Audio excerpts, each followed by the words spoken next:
ব্রেকফাস্টে কড়াইশুটির কচুরি খেয়ে যদি না হয় শান্তি, তাহলে তারপর খেতেই পারো সিঙ্গাড়া, বালুশাহী আর ক্ষীরকান্তি। আর তোমরা যতই খিল্লি করো আমার কবিতা নিয়ে, আমার নেই কোনো ক্লান্তি। তো আজকে চলে গেছিলাম বালি নিমতলা মোড়ে, কোনো গলি নয়, একদম জিটি রোডের উপর ঘোষ সুইটস নামে প্রায় 70 বছরের পুরনো এই দোকানটিতে। কি কি বার খোলা থাকে তোমার?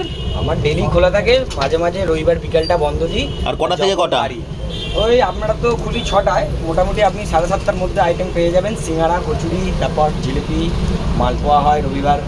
আর কি কি মানে তোমাদের কত বছরের দোকান এটা? আমাদের এটা 70 বছরের, একটু বেশি বা কম হতে পারে। মানে তোমার বাবা করতো নাকি? আগে দাদু, তারপর বাবা, এখন আমরা। আচ্ছা আচ্ছা আচ্ছা, টিকুটি কুষ্টি জানা মোটামুটি কমপ্লিট। প্রথমেই নিয়ে নিয়েছিলাম গরম গরম 2 পিস কড়াইশুটির কচুরি, আর সাথে দিয়েছিল বেশ লাল লাল স্পাইসি খোসাযুক্ত আলুর তরকারি। কচুরির সাইজ মোটামুটি ঠিকঠাক, দাম 6 টাকা পার পিস। আর গরম গরম খিদে পেটে এই কম্বিনেশনটা কিন্তু দারুণ লেগেছিল। আর তারপর নিয়ে নিয়েছিলাম 1 পিস করে সিঙ্গাড়া, বালুশাহী আর ক্ষীরকান্তি। প্রত্যেকটা আইটেমই কম বেশি ভালোই লেগেছিল। সিঙ্গাড়া 7, বালুশাহী 6 আর ক্ষীরকান্তি 10 টাকা পার পিস। আর ক্ষীরকান্তিটা মানে ভার্জিন ছিল, রীতিমতো চাপ দিয়ে ফাটাতে হলো। বাই।